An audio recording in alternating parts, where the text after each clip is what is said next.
नमस्कार दोस्तों, मैं वैभव राज आपका स्वागत करता हूं तक्षशिला ट्यूटोरियल के ऑनलाइन चैनल पे। दोस्तों हम लोग बात कर रहे थे क्लास 12th के फिजिक्स के चैप्टर नंबर 4 जिसका नाम था गतिमान आवेश एवं चुंबकत्व।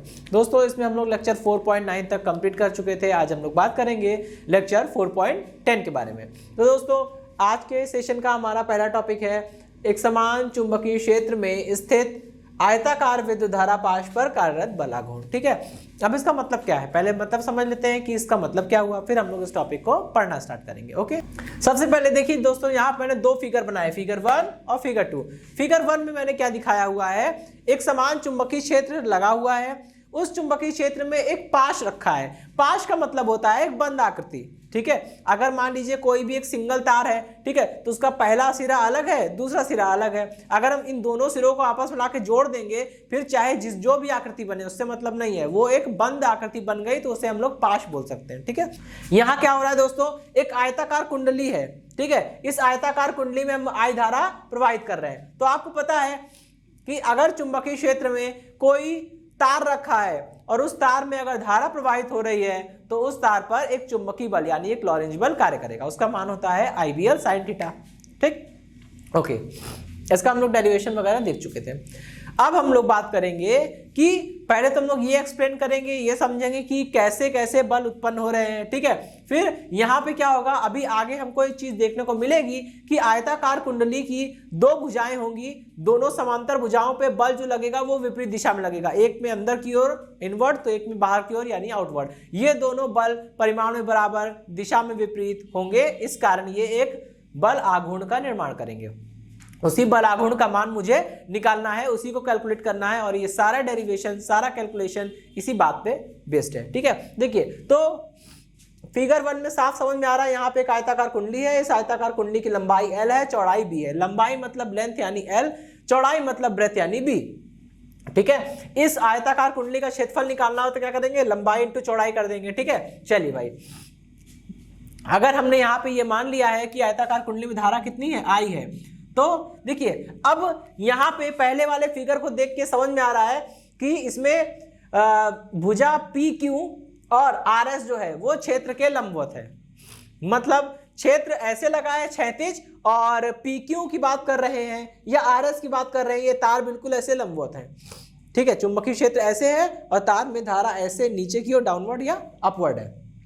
चाहे धारा डाउनवर्ड हो जैसे कि RS में है, चाहे धारा अपवर्ड हो जैसा कि PQ में है, दोनों में ही क्या होगा, फ्लेमिंग के बाएं हाथ का नियम आप लगा लीजिए, आपको पता चल जाएगा कि चुंबकीय बल की या लॉरेंज बल की दिशा क्या है। ठीक है, आइए भाई, इंडेक्स फिंगर चुंबकीय क्षेत्र की दिशा में होनी चाहिए। हमें दिख रहा है चुंबकीय क्षेत्र हमारा इधर की ओर है, तो चुंबकीय क्षेत्र की दिशा में इंडेक्स फिंगर को रख दिया।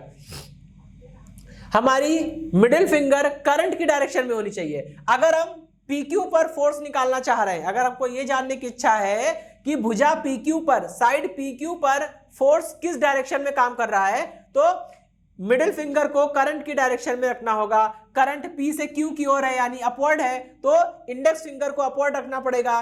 मिडिल फिंगर, इंडेक्स फिंगर को चुंबकीय क्षेत्र की दिशा में, मिडिल फिंगर को अपवर्ड यानी कि करंट की डायरेक्शन में, और अंगूठा क्या बताएगा, लॉरेंज बल की दिशा, और लॉरेंज बल अंदर की ओर आ रहा है। ठीक है, ओके, अब आइए RS की बात करता हूं। RS को देखिए, RS में धारा नीचे की ओर है, तो मिडिल फिंगर को कहां रखेंगे, डाउनवर्ड, और इंडेक्स फिंगर को चुंबकीय क्षेत्र की दिशा में, और इसको मिडिल फिंगर को डाउनवर्ड। फोर्स किधर आ रहा है, बाहर की ओर। ठीक है, तो यानी PQ पर फोर्स आ रहा है अंदर की ओर, और RS पे फोर्स आ रहा है बाहर की ओर। अब हम लोग बात करते हैं QR और PS के बारे में। ठीक है, QR और PS जो है वो चुंबकीय क्षेत्र के साथ थीटा कोण बना रहे हैं, कोई कोण थीटा बना रहे हैं। ठीक है, इस चीज को हम लोग इस बात से समझ सकते हैं। जैसे मान लीजिए ये है चुंबकीय क्षेत्र की दिशा, बिल्कुल हॉरिजॉन्टल सीधे। ठीक है, अब इसमें ये जो भुजा है PQ, ये कुछ इस तरह से रखी है, तो आप देख पा रहे हैं दोस्तों ये एंगल कितना बन रहा है, थीटा का, तो वही थीटा एंगल है। यहां पे चाहे तो आप मेंशन कर सकते हैं कि ये एंगल भाई थीटा है। ठीक है, यहां पे देखिए, अब इसमें बल लग रहा है Q से R वाली भुजा पे बल लग रहा है ऊपर की दिशा में, और PS पर बल लग रहा है नीचे की दिशा में।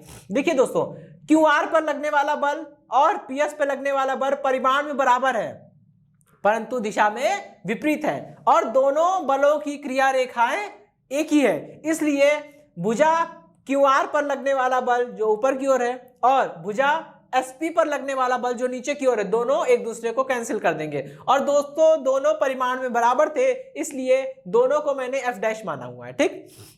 अच्छा, तो भुजा QR पर लगने वाला बल और भुजा PS पर या SP पर लगने वाला बल दोनों आपस में कैंसिल हो गए। बचा कौन? बचा PQ और RS पर।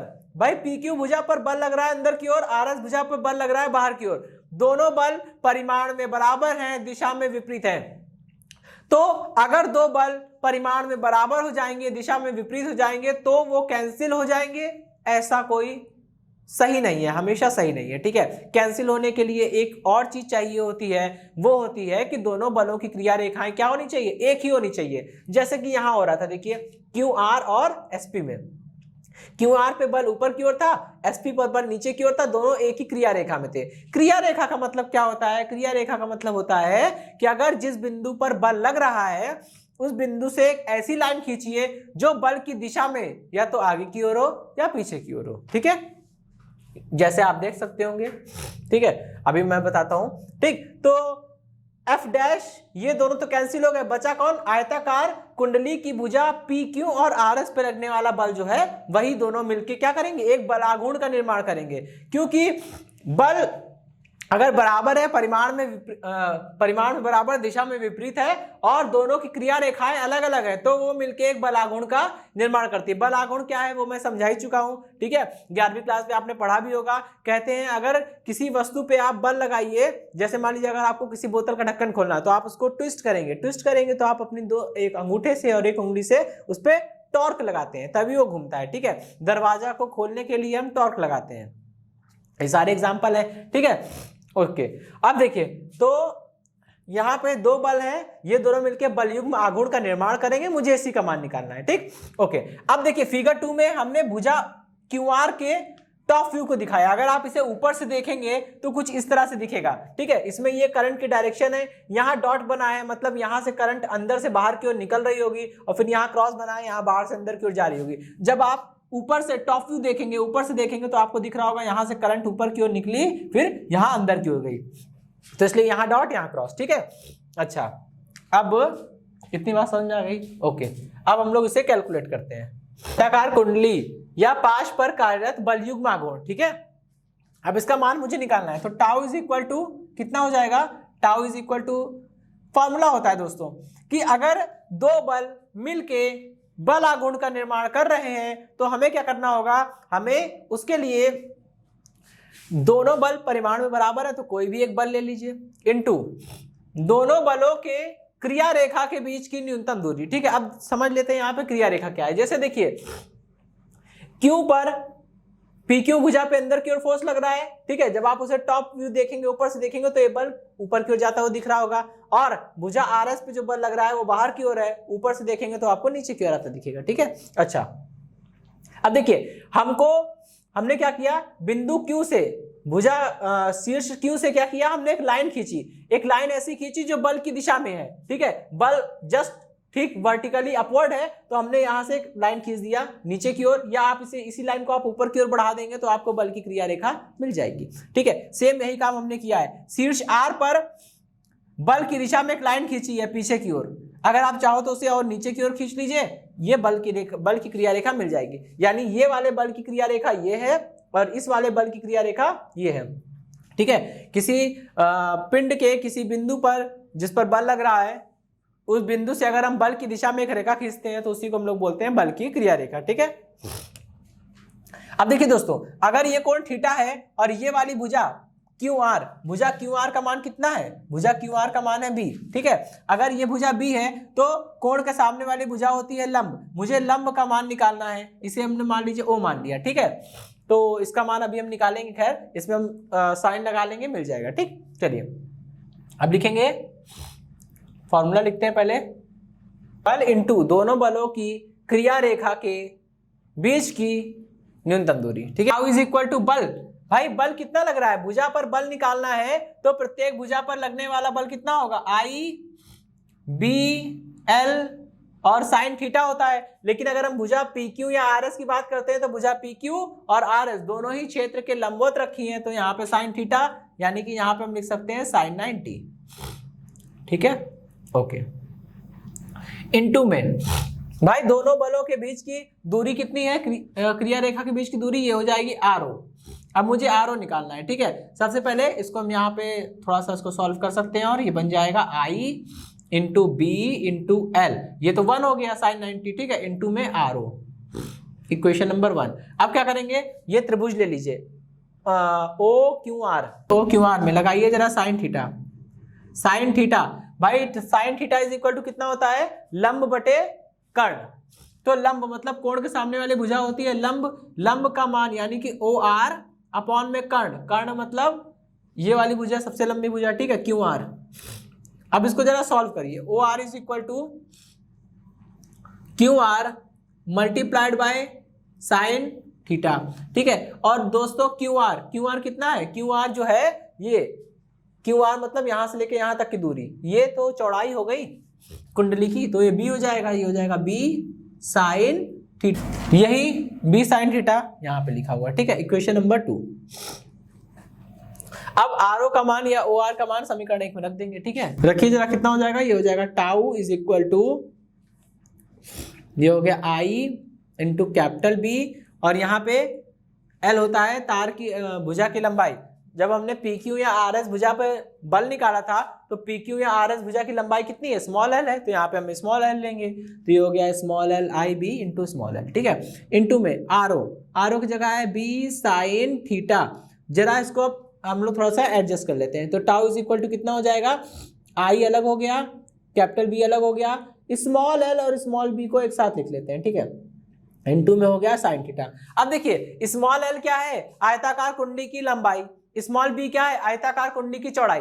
और जब आयताकार कुंडली की लंबाई और चौड़ाई को मल्टीप्लाई करेंगे तो क्या मिलेगा हमें, आयताकार कुंडली का क्षेत्रफल मिल जाएगा, ये हो जाएगा I इंटू बी और ये क्षेत्रफल हो गया A, ठीक है। कुंडली में कुल n फेरे हो तब, अगर दोस्तों कुंडली में n फेरे होंगे तो होगा कुछ खास नहीं, बस इतना होगा कि अगर कुंडली में एक फेरा है तो उस फेरे में I करंट फ्लो हो रही है, अगर कुंडली में 2 फेरे होंगे तो दोनों फेरों में I करंट फ्लो होगी, यानी टोटल करंट कितनी जाएगी 2I।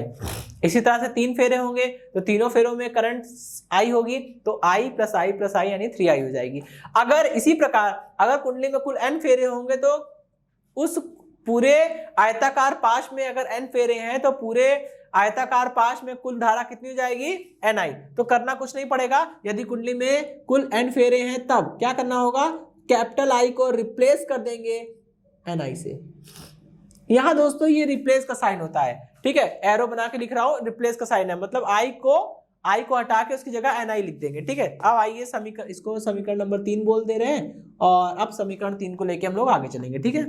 तो कितना हो गया, ये हो जाएगा tau is equal to n into I into A और B साइन थीटा।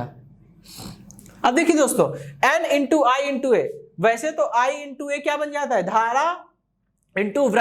धारा इंटू पाश का क्षेत्रफल, और जब किसी पाश में प्रवाहित धारा को मल्टीप्लाई करते हैं उस पाश के क्षेत्रफल से तो हमें उसका चुंबकीय द्विध्रुवागुण m मिलता है। अगर कुंडली में n फेरे हैं तो n into I into A ये बन जाएगा कैपिटल M, यानी कि चुंबकीय द्विध्रुव आघूर्ण, तो ये तो बन गया M, ठीक। तो ये कितना हो जाएगा, ये हो जाएगा tau is equal to M, और ये केवल ब्रैकेट के अंदर जो हिस्सा है वो केवल बन जाएगा M, ये पूरा हिस्सा M बन गया, बाकी B साइन थीटा अपनी जगह पर रहेगा, ये क्या बन गया, MB साइन थीटा।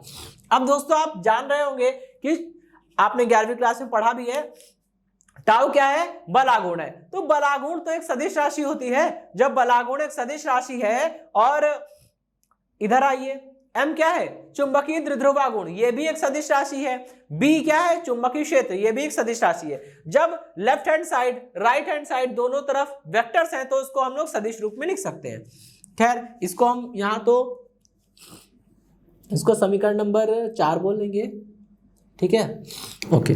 सदिश रूप में अगर हम इसे लिखना चाहें तो टाउ इज इक्वल टू कितना हो जाएगा दोस्तों, M क्रॉस B, चलिए ठीक है, बढ़िया है, ये इक्वेशन नंबर 5। अब यहां से हम 2 स्पेशल केस लगा सकते हैं, ठीक है, एक में हम लोग टाउ का अधिकतम मान निकालेंगे, एक में हम लोग टाउ का न्यूनतम मान निकालेंगे। कैसे, यदि कुंडली का तल क्षेत्र के समांतर हो तब थीटा इज इक्वल टू कितना हो जाएगा, 90 डिग्री। तो समीकरण 5 का यूज करेंगे हम लोग, यहाँ सॉरी समीकरण 4 का यूज करते हैं। 5 तो वेक्टर फॉर्म में लिखा है, हमें केवल परिमाण चाहिए, ठीक है। तो इक्वेशन नंबर 4 का यूज किया, ठीक है। रखिए कितना हो जाएगा, ये हो जाएगा टाउ इज इक्वल टू, ये हो गया m, ये हो गया b, और यहाँ पे रखेंगे साइन 90, और साइन 90 कितना होता है दोस्तों 1, साइन 90 1 हो जाएगा तो बचेगा mb। और यहाँ से आप देख पा रहे होंगे कि थीटा बराबर 90 रखने पर टाउ का क्या अधिकतम मान मिला, तो इसे यहाँ पे हम मैक्स लिख दे रहे हैं। तो यहाँ पे टाउ मैक्स कितना निकल के आएगा, tau max is equal to, ये हो जाएगा m into B, equation number 6। अब देखिए केस 2 लगाते हैं। यदि कुंडली का तल क्षेत्र के लंबवत हो तब थीटा इज इक्वल टू 0 रखेंगे, क्योंकि जब कुंडली ऐसे रखी होगी बिल्कुल लंबवत, तो क्षेत्रफल सदिश किस दिशा में होता है, क्षेत्रफल सदिश b की दिशा में होता है, और जिस दिशा में क्षेत्रफल सदिश होगा उसी दिशा में क्या होगी, उसी दिशा में चुंबकीय द्विध्रुव आघूर्ण m की दिशा भी वही होगी। तो अगर m और b समान, कुंडली ऐसे रखी है लंबवत रखी है, तो m की दिशा क्षेत्र की दिशा में आ जाएगी, और जब चुंबकीय क्षेत्र और m यानी चुंबकीय द्विध्रुव आघूर्ण दोनों की दिशाएं समान हो जाएगी तो थीटा इक्वल 0 हो जाएगा। यहाँ पे 0 पुट करेंगे, जैसे यहाँ 0 रखेंगे साइन 0 पूरा 0 हो जाएगा। तो ये कितना हो जाएगा, ये tau minimum is equal to कितना आया, ठीक। और दोस्तों यहाँ पे आप एक और केस बन सकता है वैसे, अगर ये अपोजिट रखा हो, इस तरह से रखा हो कि m यानी कि चुंबकीय द्विध्रुव आघूर्ण m की दिशा b की दिशा के जस्ट अपोजिट हो जाए, तो साइन थीटा, वहां पे थीटा इक्वल कितना हो जाएगा 180 हो जाएगा, और थीटा इक्वल 180 हो या थीटा इक्वल 0 हो, साइन तो हमेशा 0 पे भी 0 होता है, 180 पे भी 0 होता है, तो देखिए घूम फिर के वही आएगा 0 ही आएगा, ठीक है। ओके दोस्तों, तो यहाँ पे अब इस टॉपिक में एक लास्ट चीज बची है, एनालॉजी है बस छोटी सी। आपको याद होगा अगर किसी वैद्युत क्षेत्र में कोई वैद्युत द्विध्रुव रखा था तो उस पर कार्यरत बलाघूर्ण का मान कितना था, किसी वैद्युत द्विध्रुव, लिख दे रहा हूं, ठीक है, किसी वैद्युत द्विध्रुव पर कार्यरत बलाघूर्ण का मान टाउ बराबर कितना था, पी ई साइन थीटा, ठीक है। वहां वैद्युत क्षेत्र था, यहाँ चुंबकीय क्षेत्र है, वहां वैद्युत द्विध्रुव था, यहाँ पे चुंबकीय द्विध्रुव है। दोस्तों जैसे वैद्युत द्विध्रुव की हम परिभाषा पढ़ चुके हैं कि वैद्युत द्विध्रुव क्या होता है, दो समान प्रकृति में परिमाण में बराबर तथा प्रकृति में विपरीत प्रकार के आवेश एक दूसरे से निश्चित दूरी पर रखे होते हैं, तब इस प्रकार प्राप्त निकाय को हम लोग क्या बोलते हैं, वैद्युत द्विध्रुव बोलते हैं, ठीक है। चुंबकीय द्विध्रुव क्या होता है, जब किसी बंद आकृति या बंद लूप या पाश में धारा प्रवाहित की जाती है तब वह लूप या पाश चुंबक की भांति व्यवहार करने लगता है, उसे ही हम लोग बोलते हैं चुंबकीय द्विध्रुव, ठीक है। उसमें एक साइड नॉर्थ बन जाती है, एक साइड साउथ बन जाती है। तो जैसे वहां वैद्युत क्षेत्र था, यहाँ चुंबकीय क्षेत्र है, वहां वैद्युत द्विध्रुव था, यहाँ चुंबकीय द्विध्रुव है। ये धारावाही जो पाश है, धारावाही पाश, ये कुछ और नहीं, यही चुंबकीय द्विध्रुव है, ठीक है। तो सेम कंडीशन है, वहां वैद्युत क्षेत्र में वैद्युत द्विध्रुव पर बल लग रहा था, बलाघूर्ण लग रहा था टाउ बराबर पी साइन थीटा, वैसे ही यहाँ चुंबकीय क्षेत्र में चुंबकीय द्विध्रुव पर बल लग रहा है, मतलब बलाघूर्ण लग रहा है कितना, टाउ बराबर M B sine theta. Change इतना हुआ है कि यहाँ पे P क्या होता था, P होता था वैद्युत द्विध्रुव आघूर्ण, और यहाँ पे M क्या है, चुंबकीय द्विध्रुव आघूर्ण। वहां पे वैद्युत द्विध्रुव पर वैद्युत द्विध्रुव आघूर्ण P लग रहा था, यहाँ चुंबकीय क्षेत्र में चुंबकीय द्विध्रुव पर चुंबकीय द्विध्रुव आघूर्ण M लग रहा है, तो P की जगह पे M लिख दिया, और वहां वैद्युत क्षेत्र था E, यहाँ पे चुंबकीय क्षेत्र है B, तो E की जगह पे B लिख देंगे। तो जैसे अगर आपको टाउ बराबर P साइन थीटा याद है, तो आप इसी के हेल्प से टाउ बराबर एम बी साइन थीटा भी याद कर सकते हैं। बस इतना ध्यान रखना है, वहां वैद्युत क्षेत्र था, यहाँ चुंबकीय क्षेत्र है, तो E की जगह पे B रखेंगे। वहां पे वैद्युत द्विध्रुव था, तो वैद्युत द्विध्रुव आघूर्ण P आ रहा था, यहाँ पे चुंबकीय द्विध्रुव है तो चुंबकीय द्विध्रुव आघूर्ण M आएगा, तो P की जगह पे M रखना है और E की जगह पे B रखना है, सारा फॉर्मूला अपने आप बन जाएगा, ठीक है। ओके दोस्तों, तो ये टॉपिक तो समाप्त होता है, अब हम लोग बात करेंगे अपने नेक्स्ट टॉपिक के बारे में। दोस्तों अब हमारा नेक्स्ट टॉपिक है वृत्ताकार धारावाही पाश का चुंबकीय द्विध्रुव आघूर्ण। यहाँ पे हमको करना क्या है, इस तरह का डायग्राम बना के हम लोग पहले ही ये डेरिवेशन कर चुके हैं कि अगर किसी वृत्ताकार धारावाही पाश में I धारा प्रवाहित हो रही है तो उसी पाश के अक्ष पर स्थित किसी बिंदु P पर चुंबकीय क्षेत्र का मान क्या होगा, ठीक है। आज हमको ये निकालना है। अभी मैंने आपको बताया था कि अगर किसी बंद पाश में या बंद लूप में विद्युत धारा प्रवाहित होती है तो वो लूप या वो पाश चुंबक की भांति व्यवहार करता है और उसे ही हम लोग चुंबकीय द्विध्रुव बोलते हैं। अब जैसे वैद्युत द्विध्रुव का एक वैद्युत द्विध्रुव आघूर्ण होता है, वैसे चुंबकीय द्विध्रुव का भी एक चुंबकीय द्विध्रुव आघूर्ण होगा। ठीक है, तो मुझे वही निकालना है कि इस वृत्ताकार धारावाही पाश का चुंबकीय द्विध्रुवाघूर्ण क्या होगा। ठीक, हम जानते हैं कि वृत्ताकार धारावाही पाश के कारण पाश की अक्ष पर केंद्र O से x दूरी पर स्थित किसी बिंदु P पर उत्पन्न चुंबकीय क्षेत्र का मान निम्नलिखित होता है। कितना होगा दोस्तों? B is equal to mu naught NI और ये होता है R स्क्वायर डिवाइडेड बाई 2 और R square plus x square की होल पावर 3/2। ठीक है, इक्वेशन नंबर 1। अच्छा, अब देखिए, अगर वृत्ताकार धारावाही पाश की अक्ष पर जो बिंदु P है, अगर वो बिंदु P उठकर इसके केंद्र पर आ जाए तो तब क्या होगा?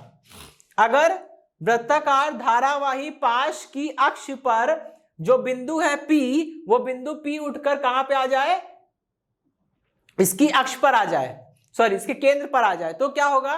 तो देखिए, जैसे जैसे ये बिंदु P बिंदु O की ओर बढ़ेगा तो जैसे जैसे बढ़ेगा x का मान कम होता जाएगा और जब लास्ट में बिंदु P उठकर x पर आ जाए, सॉरी O पर आ जाएगा तो दूरी x जो है वो 0 हो जाएगी, क्योंकि दूरी x क्या है? बिंदु O और बिंदु P के बीच की दूरी है x।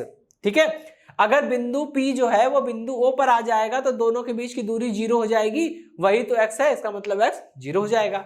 ठीक है, पाश के केंद्र पर चुंबकीय क्षेत्र निकालिए जरा, क्या हो जाएगा?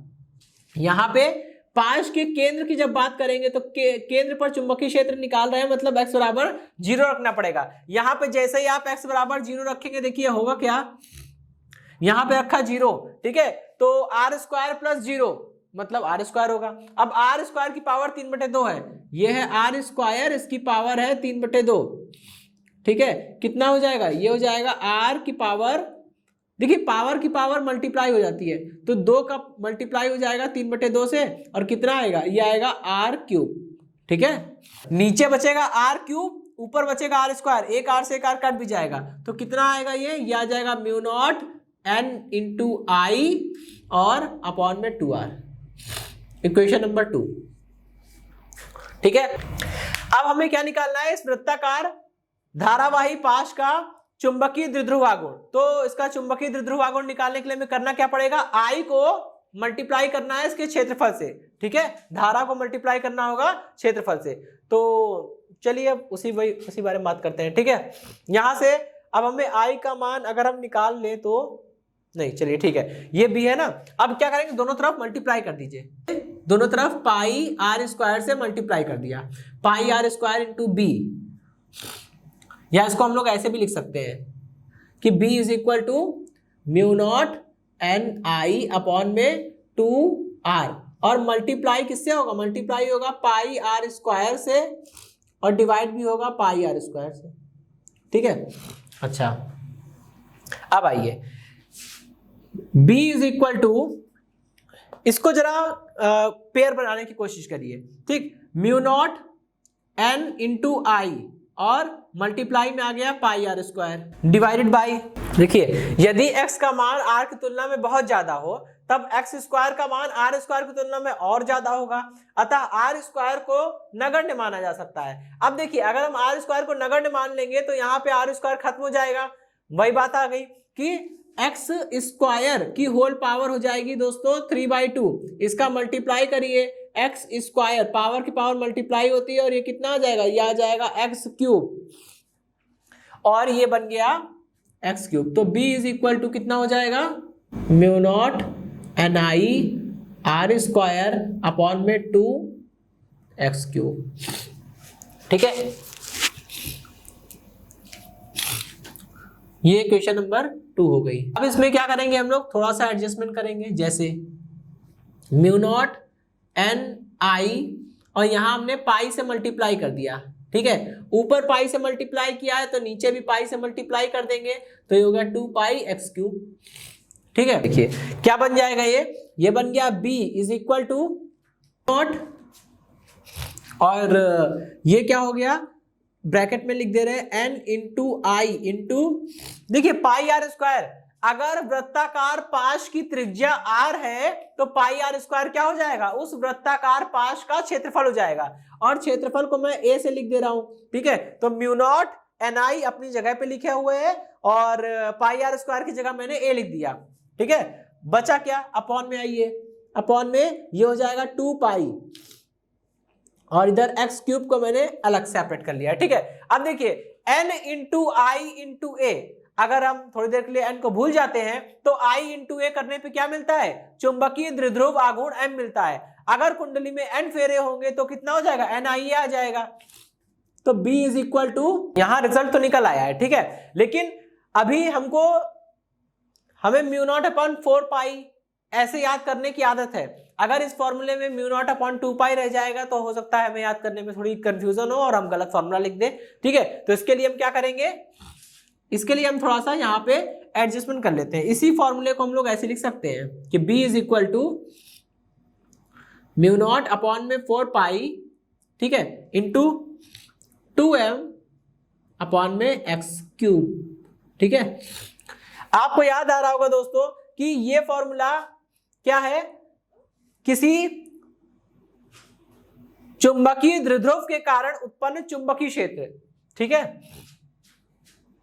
और आपको याद होगा किसी वैद्युत द्विध्रुव के कारण, ठीक है, किसी वैद्युत द्विध्रुव के कारण अक्षीय स्थिति में उत्पन्न वैद्युत क्षेत्र का मान, किसी वैद्युत द्विध्रुव के कारण अक्षीय स्थिति में उत्पन्न वैद्युत क्षेत्र का मान कितना होता है, 1/4 pi epsilon not 2p upon में एक्स क्यूब या आर क्यूब, ठीक है, यही तो आता है। देखिए बस थोड़ा सा अंतर है और दोनों फॉर्मूले काफी हद तक सेम है, ठीक है। अभी अंतर क्या है वो भी हम लोग समझेंगे। तो ये जो निकला है वो अक्षीय स्थिति में चुंबकीय क्षेत्र का मान निकला है, ठीक है, इक्वेशन नंबर 3। इसी तरह से अगर हम निरक्षीय स्थिति में बात करें तो निरक्षीय स्थिति का मतलब होता है कि कुंडली के वृत्ताकार पाश के केंद्र से x दूरी पर जाना है, लेकिन उसी के तल में जाना है, उसकी अक्ष पर x दूरी नहीं चलना है, उसी के तल में x दूरी चलना है, ठीक है, ठीक है। वृत्ताकार धारावाही पाश के केंद्र से पाश के तल में x दूरी पर उत्पन्न चुंबकीय क्षेत्र, मतलब अगर ये वृत्ताकार पाश है तो इसके अक्ष पर x दूरी नहीं चलना है, बल्कि इसी के तल में केंद्र से x दूरी पर स्थित यहाँ पे या यहाँ पे या यहाँ पे कोई बिंदु होगा, उस पे चुंबकीय क्षेत्र की बात कर रहे हैं, तो उसको हम लोग बोलते हैं b निरक्षीय हो जाएगा, ठीक है। जैसे किसी वैद्युत द्विध्रुव के कारण निरक्षीय स्थिति में विद्युत क्षेत्र का मान कितना आ रहा था, 1/4 पाई एप्सिलॉन नॉट और इंटू में p अपॉन में r क्यूब या x क्यूब, ठीक है, यही आ रहा था ना। तो जैसे वैद्युत द्विध्रुव के कारण निरक्षीय स्थिति में वैद्युत क्षेत्र का मान 1/4 pi epsilon naught p upon x cube आ रहा था, वैसे ही किसी वृत्ताकार धारावाही पाश के केंद्र से x दूरी पर, मतलब केंद्र से पाश के तल में x दूरी पर स्थित किसी बिंदु पर चुंबकीय क्षेत्र का मान कितना हो जाएगा, यानी b निरक्षीय का मान कितना हो जाएगा, म्यू नॉट अपॉन में 4 पाई और m अपॉन में x क्यूब। चलिए अब इस चीज को हम लोग समझने का प्रयास करते हैं, ठीक है। अगर मैंने बोला था वैद्युत क्षेत्र के और चुंबकीय क्षेत्र के फॉर्मूले काफी हद तक मैच खाते हैं, ठीक है। तो अगर हम लोग इस चीज को समझ लें थोड़ी सी चीजों को, तो वैद्युत क्षेत्र के फॉर्मूले याद करेंगे आप और चुंबकीय क्षेत्र के फॉर्मूले आपको अपने आप याद हो जाएंगे। जैसे कुछ चेंजेस करने पड़ते हैं वैद्युत क्षेत्र में, जहां पे हम E लिखते हैं, चुंबकीय क्षेत्र में वहां पे हमें B लिखना होगा, पहला परिवर्तन। दूसरा परिवर्तन ये करना होगा कि जहां पे 1/एप्सिलॉन नॉट लिखा था वहां पे हमें केवल म्यू नॉट लिखना पड़ेगा, दूसरा परिवर्तन। तीसरा परिवर्तन ये होता है कि जहां पे हमने P लिखा था वहां पे हमको M लिखना पड़ेगा, ठीक है। ये बेसिक से कुछ परिवर्तन है, बस हमें इतना ही करना है। वैद्युत क्षेत्र E की जगह पे चुंबकीय क्षेत्र B आ जाएगा, 1/एप्सिलॉन नॉट की जगह पे म्यू नॉट आ जाएगा, और तीसरा वैद्युत द्विध्रुव आघूर्ण P की जगह पे चुंबकीय द्विध्रुव आघूर्ण M आ जाएगा, ठीक है। तो ई अक्षी में देखिए 1/ε0 की जगह म्यू नॉट कर दिया, म्यू नॉट अपॉन 4 पाई, और p की जगह पे m आ जाएगा तो 2p की जगह 2m हो जाएगा अपॉन x क्यूब। ये अक्षीय स्थिति में चुंबकीय क्षेत्र का मान हो गया। फिर हम लोग क्या करेंगे, वृत्ताकार धारावाही पाश के कारण पाश के केंद्र से पाश के तल में x दूरी पर स्थित किसी बिंदु पर चुंबकीय क्षेत्र का मान निकालना है। तो बी निरक्षी इज इक्वल टू 1/ε0 को हम लोग क्या लिखेंगे, म्यू नॉट लिखेंगे। तो म्यू नॉट अपॉन 4 पाई, और ये बन जाएगा p की जगह पे m आ जाएगा और x क्यूब अपनी जगह पे रहेगा, तो फॉर्मूला नंबर 4 आ गया। ठीक है दोस्तों इसी के साथ ये सेशन समाप्त होता है। आज के सेशन से जुड़े नोट्स प्राप्त करने के लिए डिस्क्रिप्शन में दिए गए लिंक पर जाकर क्लिक कीजिए। तो दोस्तों आज के सेशन में इतना ही, मिलता हूं नेक्स्ट सेशन में। धन्यवाद।